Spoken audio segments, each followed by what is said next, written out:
Assalamualaikum warahmatullahi wabarakatuh. A'udzu billahi minasyaitonir rajim. Bismillahirrahmanirrahim. Alhamdulillahi rabbil alamin wa bihi nasta'inu ala umurid dunya waddin.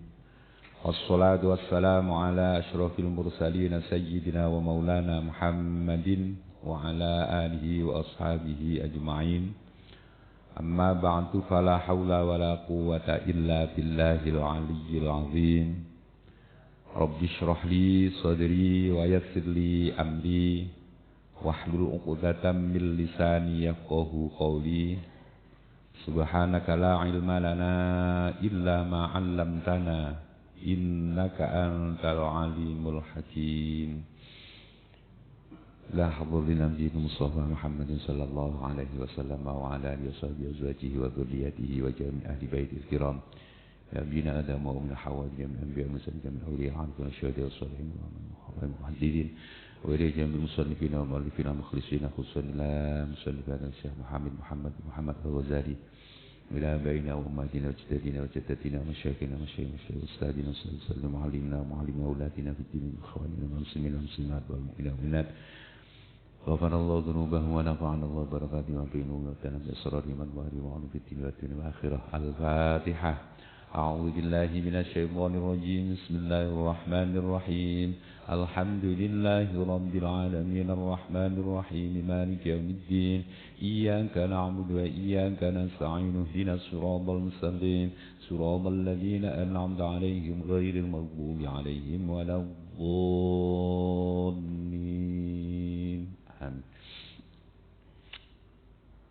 Bismillahirrahmanirrahim. Masih dalam pembahasan adab kita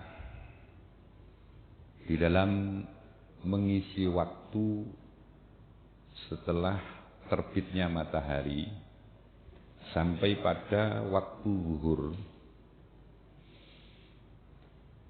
Kita isi waktu itu yang terbaik. Yang pertama, untuk mencari ilmu yang bermanfaat.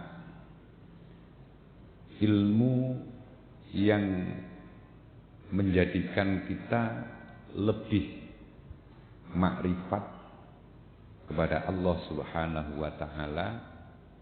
Ilmu yang mempengaruhi pribadi kita untuk lebih takwa kepada Allah Subhanahu wa taala.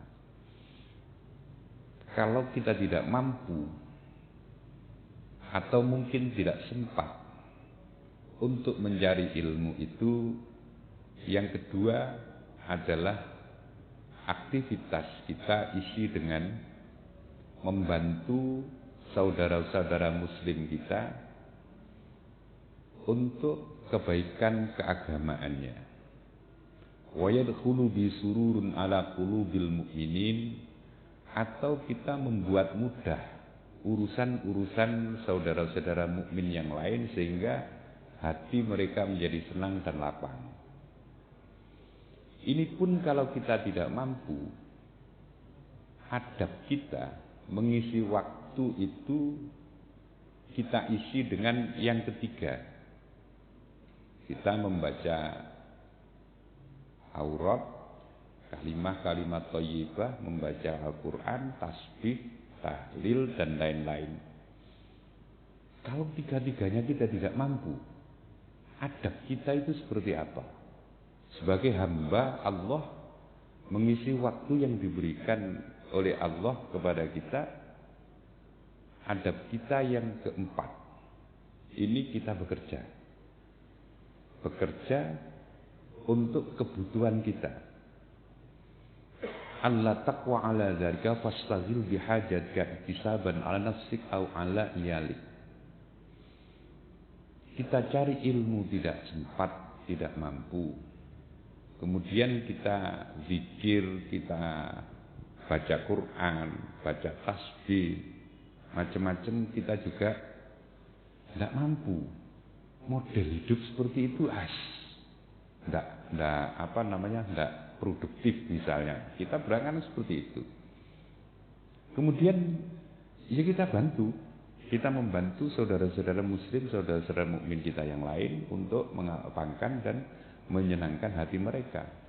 Itu pun kita tidak sempat. Isi waktu itu dengan bekerja. Bekerja untuk apa? Untuk memenuhi kebutuhan kita dan memenuhi kebutuhan keluarga kita. Setidaknya dengan bekerja kita tidak mengganggu kepentingan orang lain. Kita tidak menjadi beban orang lain. Kemudian setidaknya dengan bekerja kita mampu selamat lisan kita dari riba. Kemudian dari situ menjadi agama kita itu menjadi selamat. Dan ini sebenarnya adalah aktivitas terakhir yang harus kita lakukan untuk mengisi waktu-waktu luang kita. Jangan sampai waktu kita itu isi dengan selain 4 itu. Selain cari ilmu, selain bantu orang lain, selain zikir, selain bekerja. Karena waktu yang luang itu rawan akan dimasuki oleh godaan-godaan setan.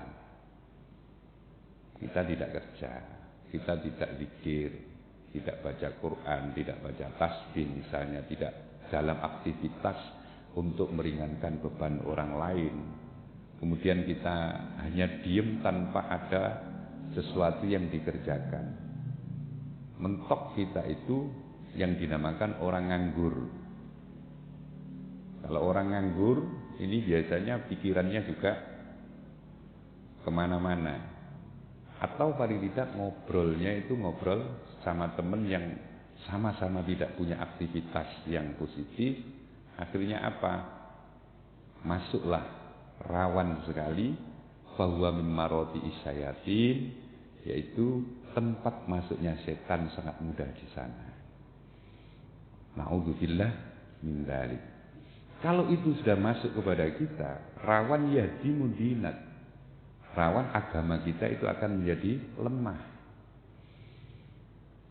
Atau kita berbuat, kita kerja tidak, cari ilmu tidak, bantu orang lain tidak, kemudian kita zikir juga tidak.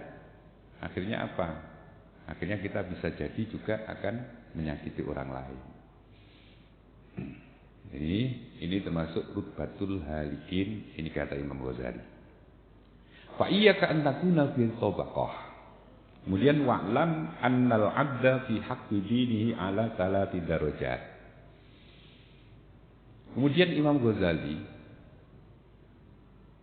mengatakan wa'lam, ketahuilah, annal 'abda sesungguhnya seorang hamba fi haqqi dinihi di dalam agamanya ala 3 darajatin. Ala 3 darajatin ada 3 tingkatan orang beragama itu. Imma salimun, ada kalanya orang itu orang yang salim, orang yang selamat. Siapa itu? Wahwa al-muqtasiru ala ada'il faraidi wa tarkil ma'asi. Orang yang selamat itu al-muqtasir ala ada'il faraid. Orang yang selalu menjalankan kewajiban-kewajiban agamanya, watarkil ma'asi, dan meninggalkan kemaksiatan. Jadi dia beragama sekedar melakukan kewajiban. Kalau agama tidak mewajibkan, dia tidak melakukan. Kemudian meninggalkan kemaksiatan. Ini termasuk orang yang salim, orang yang selamat agamanya. Jadi misalnya kewajiban dia sholat, udah sholat aja. Zuhur, asar, maghrib, isya, subuh, udah itu aja. Tanpa dia melakukan sholat sunnah yang lain. Yang penting kewajiban sudah saya lakukan. Menginfakkan hartanya pun dia sekedar kewajibannya. Zakat wajib, yang penting saya sudah bayar zakat. Sedekah dia nanti dulu. Sedekah sunnah. Kemudian tarkil ma'asi, dia meninggalkan kemaksiatan. Tanpa ada satu upaya untuk bagaimana orang lain juga bisa terhindar dari kemaksiatan yang ada. Yang penting saya tidak maksiat. Ini termasuk golongan orang yang dalam beragamanya itu salim, selamat. Yang kedua, al-rabih, atau orang yang beruntung. Istilah orang Jawa itu orang yang bati. Di dalam orang perdagangan itu yang beruntung. Wahwa al-mutatawwi. Al-mutatawwi, orang-orang yang melakukan ibadah-ibadah sunnah. Bil qurbati, dengan ibadah yang taqarrub, mendekat pada Allah, wan nawafili, dan melakukan ibadah-ibadah sunnah-sunnah yang lain. Ini termasuk orang yang beruntung di dalam beragamanya. Bukan sekedar dia selamat, tapi dia mendapat tambahan nilai. Dia melakukan di samping kewajiban-kewajiban yang harus dilakukan, dia juga melakukan ibadah-ibadah sunnah yang lain. Sholat bukan sekedar sholat zuhur, asar, maghrib, isya, subuh, tapi dia juga melakukan sholat-sholat sunnah yang lain. Menginfakkan harta, dia bukan sekedar membayar zakat yang harus dibayar, dia juga rajin bersedekah. Ini termasuk orang yang dalam menjalankan agama. Imam Ghazali mengelompokkan orang ini termasuk orang-orang robih, orang-orang yang beruntung. Yang ketiga, au khosir, au khosirun, atau orang yang rugi. Siapa itu? Wa huwa al-muqassir, orang yang apa? Muqassir itu sembrono. Wa minal lawazim, saking pira-pira fi ibadah. Jadi orang yang sembrono di dalam ibadahnya. Kalau dia mau, ya berangkat sholat. Kalau enggak, kalau malas, kok semau gue. Ini termasuk orang-orang yang khosir. Dia dikatakan tidak beragama, enggak. Dia tetap beragama. Tapi di dalam menjalankan keagamaannya, dia termasuk khosir, orang yang rugi. Jadi al-muqassir, yaitu orang yang sembrono di dalam mengerjakan kewajiban keagamaannya. Jadi tingkatan orang-orang yang dalam beragama, modelnya seperti itu. Fa'illam takdir, andai engkau tidak mampu antakuna robihan, menjadi orang yang beruntung di dalam beragamamu, fajtahid, maka bersungguh-sungguhlah antakuna saliman, menjadi orang yang beragama itu golongan orang-orang yang selamat. Jadi pilihan yang pertama, keharusan bagi kita adalah di samping menjalankan kewajiban-kewajiban keagamaan kita juga menjalankan sunnah-sunnah yang diajarkan. Bukan sekedar menjalankan sholat maghrib, tapi paling tidak ditambah dengan ba'diyah. Kemudian qobiyah, ba'diyah itu tetap kita lakukan. Kemudian ada sunnah-sunnah yang lain, sunnah yang luar biasa, termasuk sunnah sholat tahajud, sunnah sholat duha. Itu termasuk kita lakukan secara rutin. Kita bagian dari orang-orang yang robih. Andai kita tidak mampu seperti itu, fajtahid antakuna saliman, maka bersungguh-sungguhlah di dalam beragama ini menjadi orang yang salim, orang yang selamat. Mau tahajud, bagaimana saya tahajud? Saya pulang kerja jam 11 malam, baru tidur rasanya sudah capek, bangun-bangun udah subuh. Oke, salat subuh aja. Setidaknya seperti itu, tidak meninggalkan kewajiban, setidaknya. Wa iyyaka, dan jauhilah, summa iyyaka, kemudian sekali lagi jauhilah, antakuna khosiran, engkau menjadi orang yang rugi. Maka dalam beragama ini benar-benar kita menjauhi dari termasuk golongan orang-orang yang beragama tapi rugi. Siapa ya tadi? Muqassir. Orang yang tak cara menjalankan agamanya semau gue. Kadang-kadang ada orang kalau di kampung-kampung itu ada orang yang mengatakan sholat seminggu sekali. Kok seminggu sekali ya? Dia hanya sholat hanya ketika Jumatan. Karena apa? Dia malu dengan tetangganya semua berangkat Jumatan, kemudian dia hanya sholat seminggu sekali Jumat. Ada model seperti itu. Ternyata bahkan ada yang tahunan. Tahunan itu apa? Sholat hanya hari raya.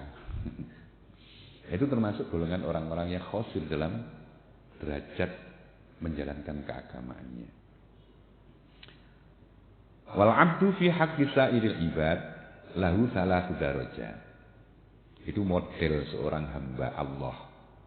Hamba Allah di dalam menjalankan keagamaannya, Imam Ghazali membagi menjadi tiga itu. Ada yang namanya salim, ada robih, ada khosir. Ada seorang hamba fi haqqi sa'iril ibadi, di tengah-tengah hamba yang lain, lahu salatu darajat. Dia ada 3 derajat. Seorang hamba itu di hadapan hamba Allah yang lain. Al-ula yang pertama, antunazzala fi haqqihim manzilatal kiram. Seorang hamba di hadapan hamba yang lain bagai seorang malaikat. Manzilatal kiramil bararah minal malaikah. Wahwa siapa dia? Ayyas'a fi al-radihim rifqan bihim.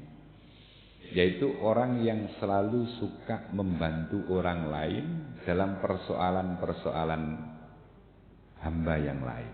Dengan cara apa? Dengan cara kasih sayang.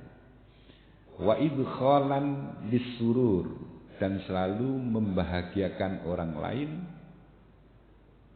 Dalam kehidupannya dia selalu berusaha untuk bagaimana orang lain itu bisa mempunyai hati yang senang ketika bertemu dengan dia.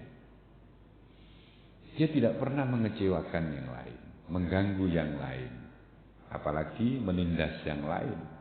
Dia selalu seperti seolah-olah manzilatal kiramil bararah minal malaikah.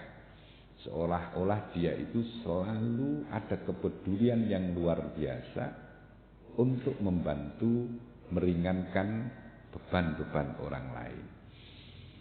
At-tsaniyah yang kedua, ayyunazzala fi haqqi manzilatal bahaim wal jamadat. Ada seseorang yang di hadapan hamba Allah yang lain itu seperti bahaim, seperti hewan wal jamadat, dan sesuatu yang keras. Fala yanalu khairu walakin yakufu anhum syarruh. Sehingga orang lain itu tidak pernah berharap akan kebaikan dia. Tapi justru orang lain itu berusaha untuk agar tidak tertimpa bahaya yang ada. Jadi dia juga tidak menyakiti orang lain, tapi orang lain selalu waspada kepada dia. Itu seperti kehidupan bahaim. Bahaim itu hewan-hewan ternak itu. Jadi dia hanya menjaga diri, orang lain itu menjaga dia agar tidak diserang dia. Kemudian atau sesuatu yang jamadat, sesuatu yang keras seperti batu, dia tidak begitu mengkhawatirkan orang lain, tapi orang lain selalu waspada, jangan-jangan itu nanti ada sesuatu yang membahayakan. Dia tidak menyerang, tapi orang lain selalu berusaha untuk waspada. Model orang seperti itu ada di hadapan hamba. At-tsalitsah yang ketiga, ayyunazzala fi haqqi manzilatul aqarib wal hayyat wasiba ad-dharriyah la yurja khairu wa yuttaqa syarru.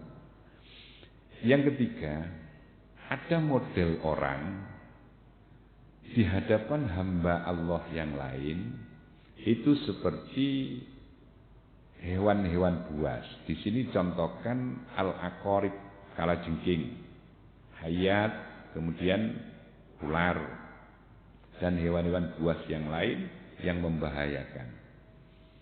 Ketika orang lain bertemu dia, tidak ada yang diharapkan dari kebaikannya, tapi justru orang lain itu takut.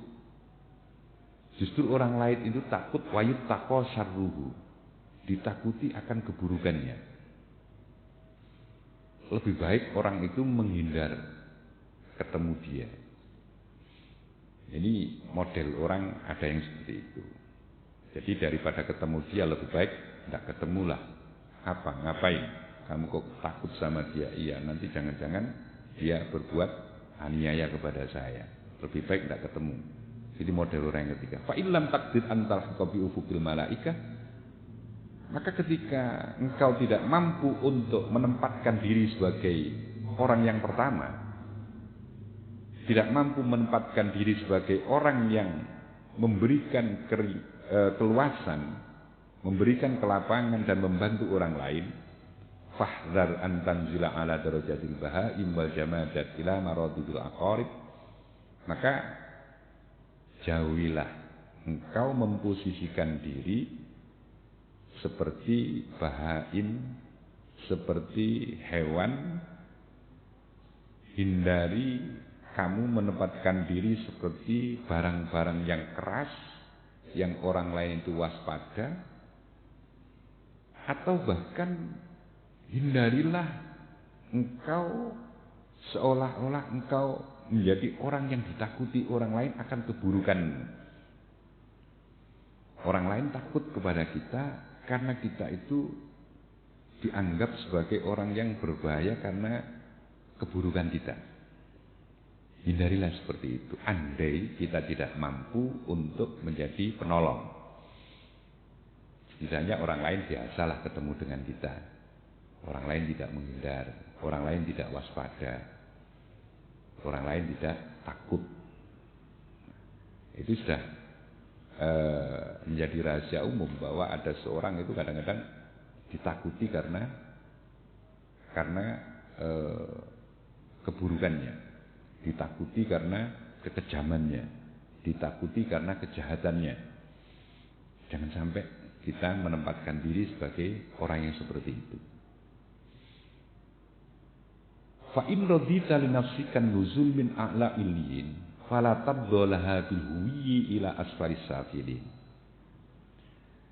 Fa in radita, jika engkau rela li nafsika kepada dirimu an-nuzula bertempat min a'la illiyina dari derajat yang tinggi, fala tabdo, maka jangan engkau pernah rela laha terhadap dirimu bil huyi dengan turun ila asfal safilin pada tempat yang paling rendah. Jadi ketika kita itu kepingin atau kita itu ridho dengan diri kita itu untuk menjadi orang yang terhormat, menjadi orang yang berderajat tinggi, maka jangan pernah menempatkan diri kita pada tempat yang asfal safilin. Jadi manusia diciptakan oleh Allah dengan segala kelengkapannya, itu irodahnya agar kita menempati satu derajat yang paling tinggi di hadapan Allah daripada makhluk yang lain. Tapi begitu juga manusia itu akan menjadi sangat hina daripada makhluk yang lain ketika dia tidak mampu menjadikan perangkat-perangkat yang diberikan oleh Allah yang lengkap itu dengan sebaiknya. Kita lihat Allah menciptakan kita dilengkapi dengan apa? Akal kita dikasih, nafsu kita juga dikasih, insting kita juga dikasih. Kita ditempatkan di tempat yang sangat indah, yaitu di bumi ini, dan iradah Allah agar kita menjadi khalifahnya. Kemudian Allah menciptakan para malaikat hanya dibekali dengan akal. Maka malaikat selalu nurut kepada Allah. Apapun yang diperintahkan, malaikat selalu nurut. Karena hanya punya akal, tanpa ada nafsu. Sebaliknya, hewan diciptakan oleh Allah, dia hanya diberi insting dan nafsu tanpa dibarengi dengan akal. Maka ketika manusia ini menjadi hamba Allah yang benar, dia akan nurut dengan perintah Allah melalui akalnya. Dia akan mengatur kehidupan di dunia ini dengan segala kestabilitasannya, karena dia punya insting dan nafsu yang ada, sehingga bisa berkembang dan mengembangkan dan ngatur kehidupan ini. Maka semuanya itu diperlukan. Kalau nafsu ini biasanya nuruti, kalau nafsu ini nurut keinginan-keinginan belaka tanpa berpikir panjang, tanpa ada ilmu dan akal yang menyertainya. Akhirnya kalau dibiarkan akan merusak sistem yang ada di bumi ini. Maka manusia seharusnya itu antara akal, keilmuan yang diberikan oleh Allah, kemudian kehendak berkembang, keinginan untuk mencapai satu kebaikan, ini selalu bersamaan. Kalau itu terjadi, maka dia menjadi a'la illiyin. Tapi kalau menurutkan nafsu, hanya nafsu yang kuat, itu sama dengan orang al-huwi ila asfalis safilin. Dia akan menurunkan derajat kemanusiaannya pada tingkatan yang sangat rendah dan lebih rendah daripada hewan-hewan yang ada. Fala'allaka tanju kafa, fala'allaka barangkali tanju engkau akan selamat kafapan dengan secukupnya, la laka tidak bermanfaat untukmu, wala alika dan tidak membuat kerugian bagimu. Fa'alaika fi bayadi naharika alla tastaghila illa bima yanfa'uka fi ma'adika aw ma'ashika alladhi la tastaghni anhu wa 'anil isti'ana bi ala mu'adika aw ma'ashika. Fa'alaika maka hendaklah engkau fi bayadi naharika di dalam siangmu alla tastaghila engkau tidak repot illa bima yanfa'uka kecuali dengan sesuatu yang bermanfaat. Bermanfaat untuk apa? Fi ma'adika untuk akhiratmu, au ma'asika atau kehidupanmu. Alladzi la tastaghni sesuatu yang tidak mengambil keuntungan sama sekali anhu dari kemanfaatan itu, wa anil isti'anati dan mencari pertolongan ala mu'adika atas akhiratmu, au ma'asika atau kehidupan di duniamu. Jadi isi waktu siang kita itu dengan sesuatu kesibukan yang membawa manfaat untuk kehidupan akhirat kita atau manfaat untuk kehidupan di dunia kita. Ma'ad au ma'as. Jadi kehidupan akhirat kita atau kesejahteraan kehidupan di dunia kita. Fa'in ajazta 'anil qiyam bihaqqi dinika. Fa'in ajazta, maka ketika engkau tidak mampu 'anil qiyam bihaqqi dinika, anil qiyami saking jumenengaken bihaqqi dinika kelawan haki agama ira ma'amu kholatatin nasi sartane nyampuri menungso, wa kuntalan ana sira iku latas lam ora slamet, fal uzlah aulalaka. Fal uzlah mongko utawi nyepi aulalaka itu lebih baik. Maka ketika engkau tidak mampu menjalankan kehidupan keagamaan dengan baik, waktu kita berkumpul dengan banyak orang, kita tidak mampu menjalankan agama dengan baik. Justru kita bertemu dengan teman-teman, bertemu dengan rekanan dan lain-lain, itu menjauhkan kita dari perilaku agama yang benar. Kalau itu yang terjadi, fal uzlah aulalaka, maka uzlah itu lebih baik. Kalau kita kumpul dengan banyak orang, kita ketemu dengan teman-teman, kita ketemu dengan rekan-rekan, kita ketemu dengan banyak orang, kemudian kita terseret pada kehidupan yang jauh dari agama, al-uzlah lebih baik. Kita menyendiri itu lebih baik.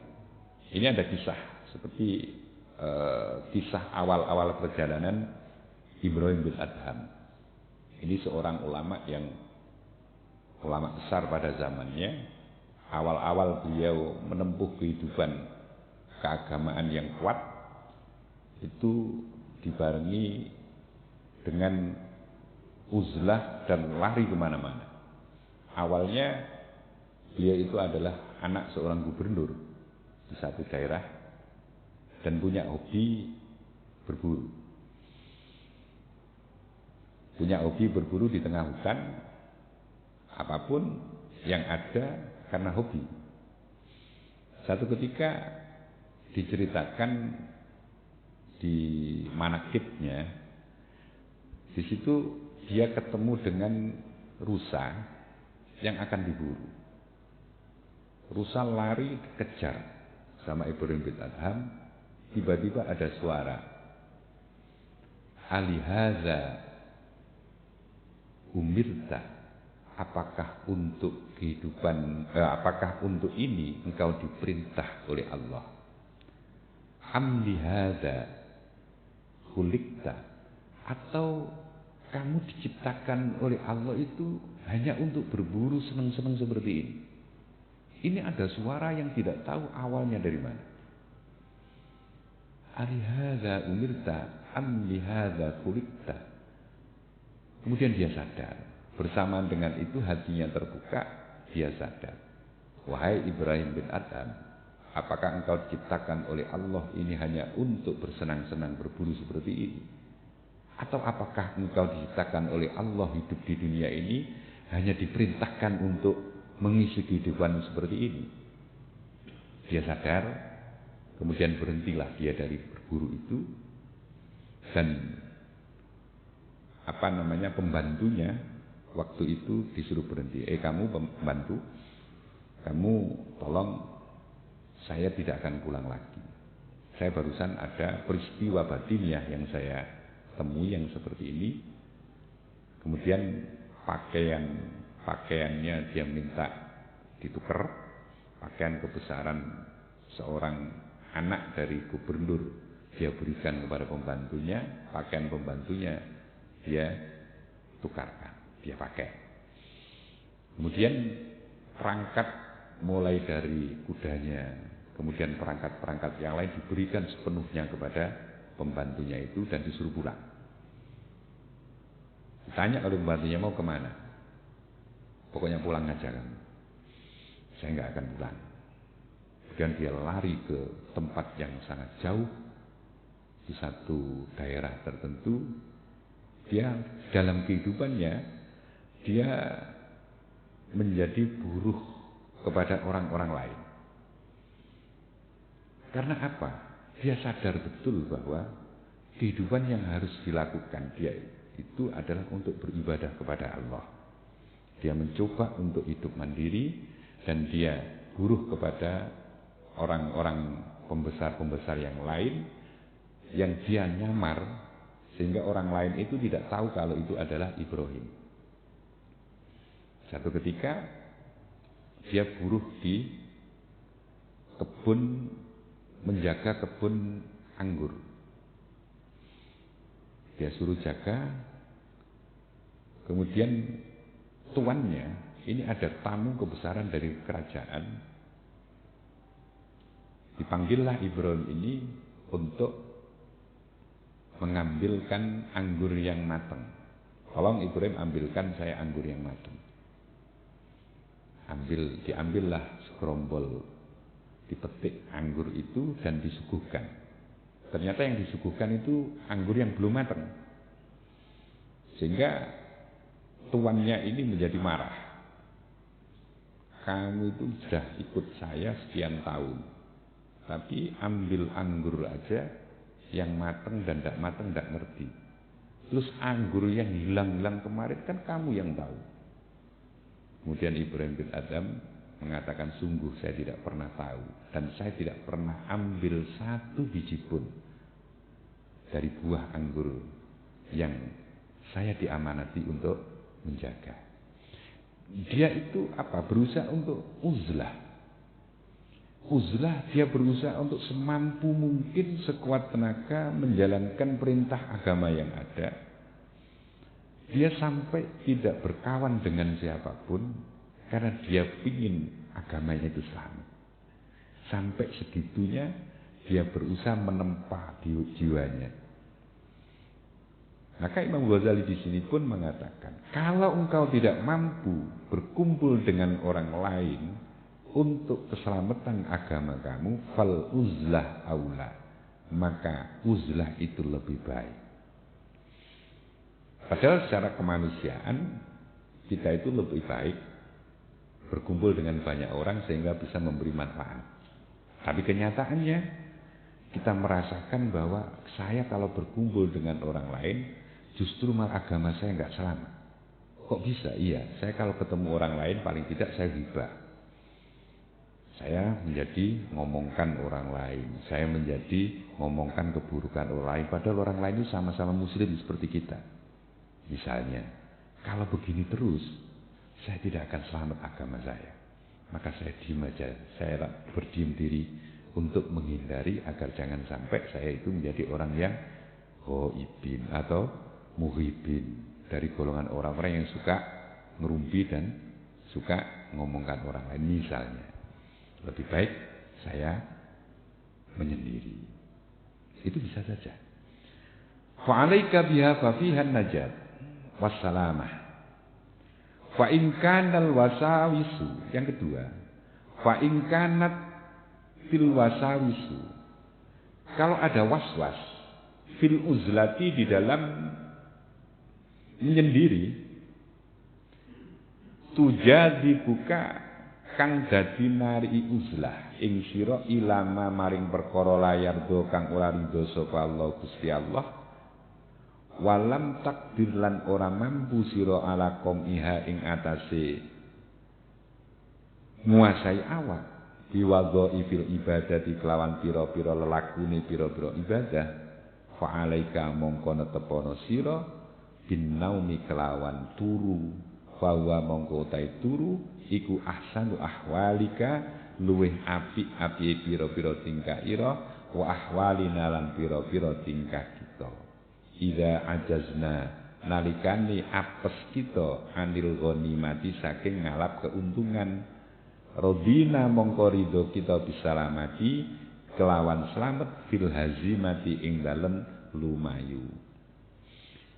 Jadi kalau toh di dalam uzlah ada timbul satu keraguan, timbul was-was di dalam diri kita. Ini benar apa salah saya uzlah? Kemudian kita justru dengan uzlah itu kita tidak mampu menjaga wadhaiful amal. Kita tidak mampu menjaga ketertiban amal kita. Justru yang timbul itu adalah keraguan-raguan. Fa'alaika bin naum, maka tidurlah. Itu tidur lebih baik. Dari mana lebih baik? Setidaknya dengan tidur itu kita terhindar dari berbuat maksiat. Orang yang menghindari maksiat itu juga termasuk orang yang beribadah. Itu lebih baik, paling baik. Kita bertemu dengan banyak orang, kita justru menambah dosa. Kemudian kita uzlah.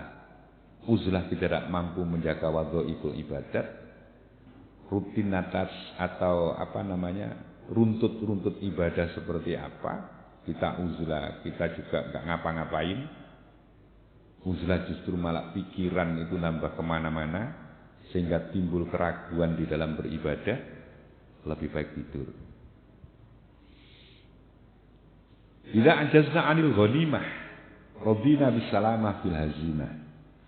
Jadi lebih baik kita tidur, dan tidur itu jangan biarkan tidur aja. Tidur ya diniati, saya tidur biar terhindar dari perbuatan maksiat. Jadi orang-orang terdahulu, para salafus saleh, Di dalam setiap perilaku itu selalu ada tujuan-tujuan ibadah. Tidak lepas dan tidak pernah melepaskan diri dari Allah Subhanahu wa ta'ala. Beraktivitas apapun itu selalu ada nilai ibadahnya. Dia bertemu banyak orang.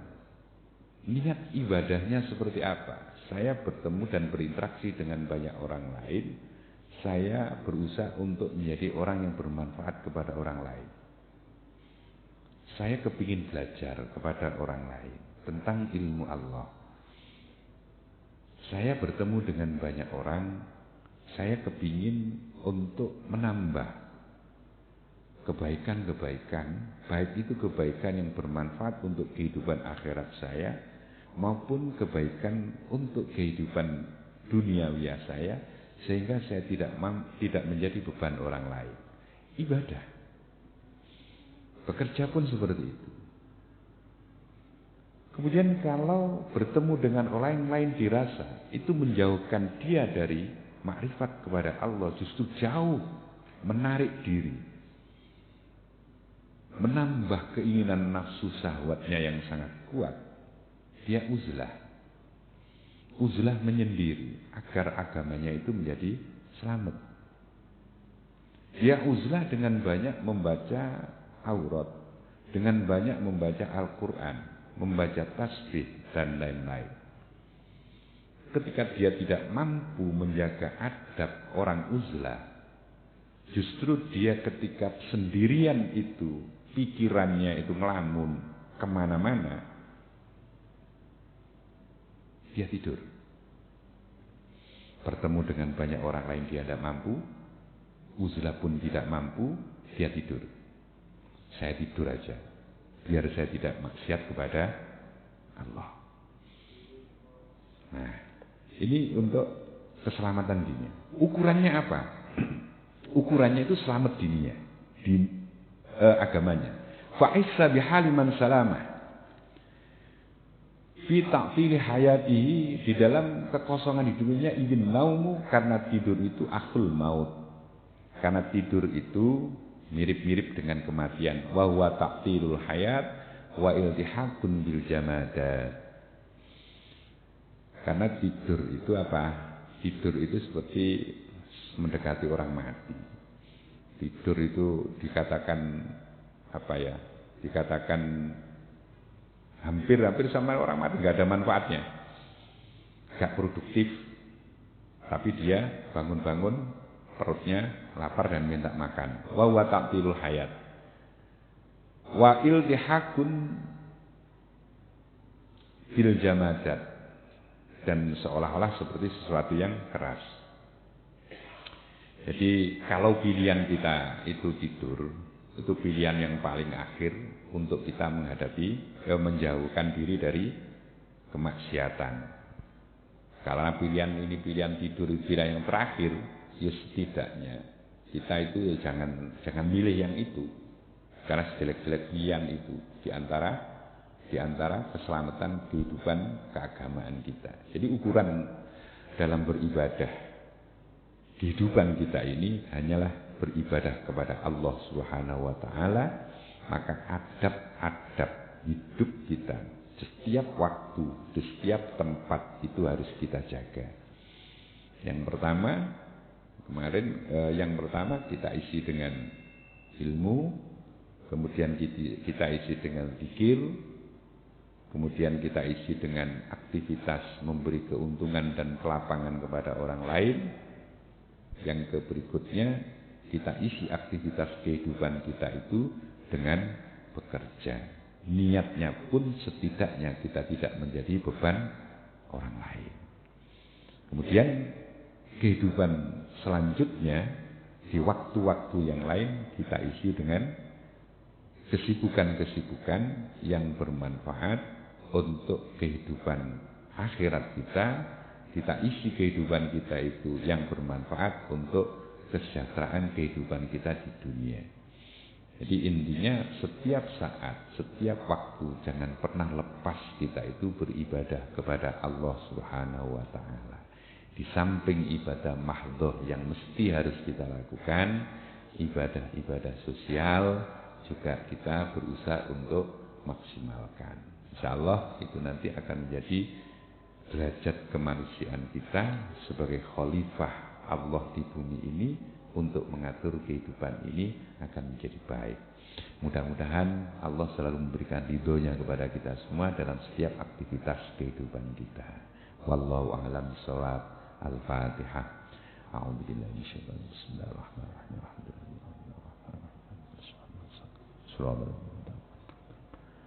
Assalamualaikum warahmatullahi wabarakatuh.